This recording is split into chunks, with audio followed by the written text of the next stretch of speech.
All right, so when we left off, this is the problem we just finished. Again, I wanted to put the entire results table up so you can see what it all is supposed to look like put together.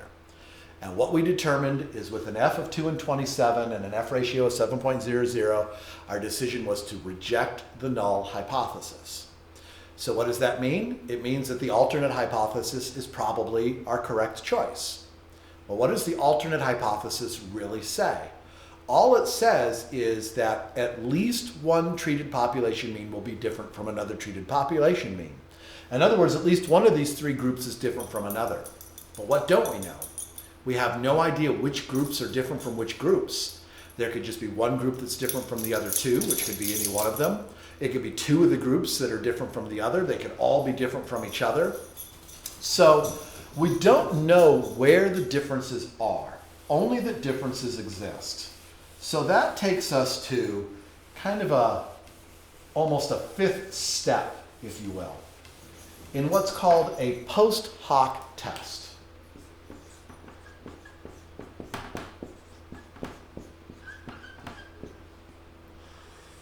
Post hoc, after the fact. I think your authors just call them post tests. I've always heard it called post hoc, so whatever, same difference. Post tests, post hoc tests. Post hoc is how I was taught it, so that's what we're calling it. And after the fact, so after the ANOVA, you might need to run a post hoc test to find those mean differences. So the purpose of a post hoc test is to locate which groups are different from which other groups. The purpose of the post hoc test is to identify where those differences are.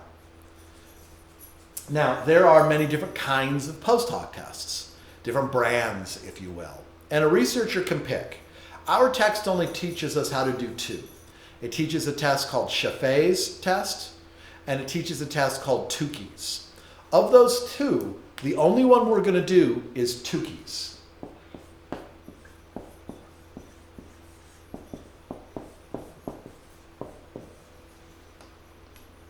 Tukey's HSD. It stands for Tukey's Honestly Significant Difference. I don't know why I put honestly in there, if he has a reputation as a liar or what, but and Tukey is the name, so I'm sure he enjoyed that in elementary school. This is the test we're going to run. So a Tukey's HSD is a type of post hoc test. Now, the Chp test is probably more commonly used, but the Tukey's is easier to do, so that's why we're learning to do that. Tukey's HSD does have one kind of strict requirement, though. In order to do this specific post hoc test, all the sample sizes have to be identical. You can't have unequal sample sizes. Both of the examples we have done in this chapter from the book had equal sample sizes, so we'd be all right. Now, if the groups were of unequal sample sizes, you would still have to do a post hoc test. You just wouldn't do this one, which means you wouldn't have to do one for me. So sometimes students mishear that. Let's be really, really clear. If you need to run a post hoc test, you need to run one. You can only run this one if all the groups are the same size. Sometimes what students want to hear in that is if my groups are of unequal sizes, then there's just no post hoc test. No, you just do a different brand we're not going to worry about. Now, so what are the exact requirements for when we do or do not need one of these? Well, the first requirement is that the decision has to be to reject the null hypothesis. If we reject the null, we're saying there's some differences in there. If our decision was fail to reject, we decided there are no differences. All the groups are basically equivalent. They're equal to each other. So why would we do a test to find differences that we know don't exist, right? So we only do a post hoc test if A, we have rejected the null hypothesis. There has to be differences to locate. B, we only do a post hoc test if there were 3 or more treatment conditions. Remember I said at the top of this chapter, you could sometimes do this with 2. It'd be unusual, but you could do it with 2. But if we did an ANOVA with only 2 groups, and we rejected the null, deciding that there is a difference in there somewhere, well, where is the difference? It can only be between groups 1 and 2. That's the only place the difference can be, is between those 2 groups. So it's only if we have 3 or more groups that we have to start asking about where those differences are located. So you only do a post hoc if you rejected the null and if there are 3 or more treatment conditions. Otherwise, it wouldn't be needed. In our classroom situation, you only do a post-hoc test if I tell you to do one. If it's a quiz or an exam, you don't have to do a post-hoc unless I ask you to do it. Just like reporting your decision in APA, most of you do it anyway, but you don't have to do it unless I ask for it. So this would typically be a separate question in a quiz or an exam setup. So let's look at the formula for this. It's right on your formula sheet, so you don't have to have it in your memory banks.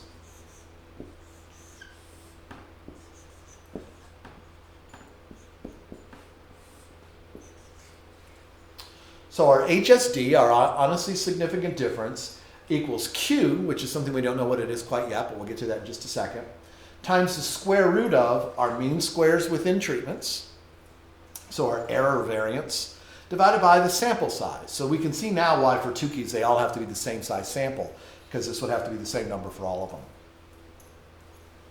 Well, the mean squares within treatment, we get that from the ANOVA. For the problem we just finished, our mean squares within treatments was 10 points. And our sample size was also 10 points. The thing we don't yet know is Q. What's the value of Q? We get that from a table. So in our thing of tables in the back of our chapter, we were just looking at our F distribution tables, table B.4. Behind that, the very next table, B.5, it says the studentized range statistic. It's a very weird name. It involves a pseudonym and actually a brewery, and it's a long story. It's kind of interesting if you like beer history, but otherwise, but you can see next to there a little Q behind it. So this is our Q table. Why did they pick Q? I don't know. Just like our ANOVAs, we've got to pick an alpha level. Light phase type is 0.05, dark phase type is 0.01. Which alpha level do we use? Always use the same alpha level as the ANOVA. If we ran the ANOVA at 0.05, do the post-hoc at 0.05. If you ran the ANOVA at 0.01, do the post-hoc at 0.01. Now it's set up a lot like the F table, but it's a little bit different. Notice across the top here, it's not looking for any degrees of freedom. It just straight up wants to know what's K. How many treatments were there, period. Down the side, it wants our degrees of freedom for our error term. Again, we know that our error term is within treatments, the denominator. So when we want the degrees of freedom from within treatments, well, our degrees of freedom within treatments was 27 points, and our K was 3. So we're going to go over to 3, and we're going to go down to find 27. And what we're going to see is, as often happens in these tables, the value we want isn't there. It goes from 24 to 30. So what do we do when the value we're looking for isn't there? Rule 1, go to what's closest. Well, 27 is exactly between 24 and 30, so there is no closest. So if there's a tie, what do? Use the larger, in this case, the larger Q value. So our choices for 24 would be 3.53 at the 0.05 level. And at 30, 3.49, we want the larger of those two values. So we want the 3.53. So our Q equals 3.53.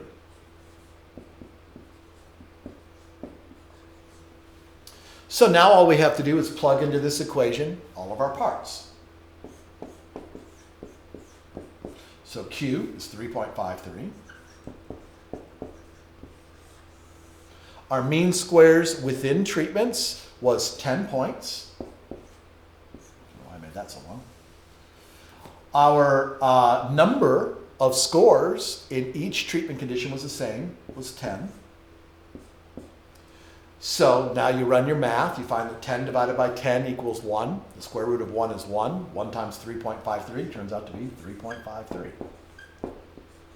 Again, pause the video and make sure you're going to come up with that answer. Make sure you can get your calculator to come up with that. So we now know that our HSD is 3.53 points of value. Awesome. What does that tell us? How do we use that? Well, you might recall what feels like maybe days ago now, when we talked about prep work for these, what I mentioned was the sample mean values, that we only sometimes needed them. This is when we would need those sample mean values. So let me make a little space here. I'm going to rewrite the HSD up above.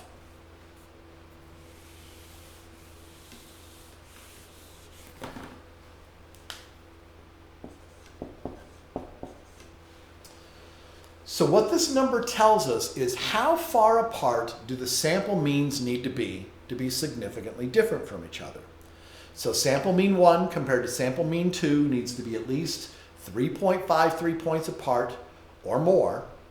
And if they are, they're significantly different. If they're not, then they're not significantly different. So this means we need our sample means. For this particular problem, again, it was number 22 out of the book, they gave us the sample means right in the starting data. So the mean for the first sample, it was indicated to be worth 1 point. The mean for the second sample was indicated to be 5 points. And the mean for the third sample, we're told, is 6 points.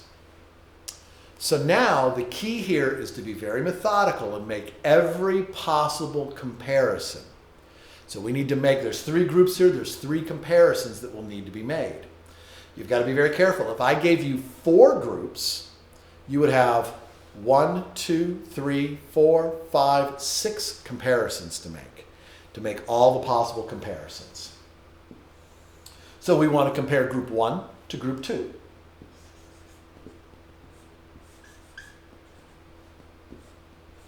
All we're looking for here is absolute value. We're just looking for absolute distance. How far apart are they? So we can treat all the values as positive. We're just looking for absolute value. So the mean for the first group is 1 point. The mean for the second group is 5 points. How far apart are they? They are 4 points apart. How far apart do they need to be statistically different? 3.53 or more. So they are farther apart than they need to be. So these 2 groups are significantly different from each other. There's not any specific exact way you need to write that down. You can see I just wrote SD with an asterisk by it. So you can write out significantly different, or you could write it out just like that. Doesn't matter to me. Just make sure it's clear that I know what conclusion you're drawing. Next, I want to compare group 1 to group 3. Well, group 1 has a mean of 1. Group 3 has a mean of 6. How far apart are the numbers of 1 and 6? They're 5 points apart. So these 2 groups are also, significantly different from each other. And now our last comparison would be looking at group 2 compared to group 3.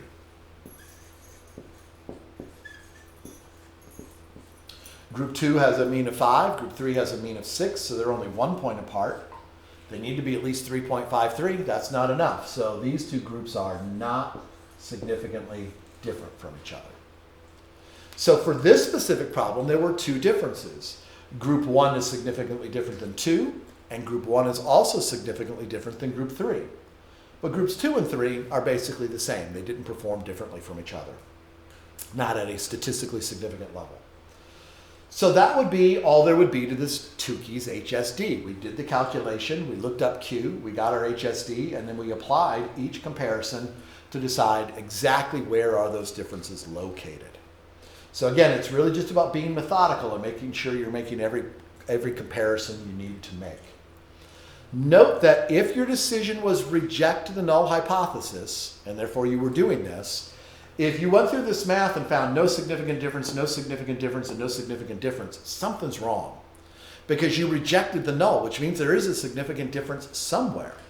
So either there's a problem in the original ANOVA, or there's a problem somewhere here in the Posthoc test. But if we rejected the null in the regular ANOVA, one of these has to be significantly different, at least one. They could have all been. In this case, it was 2.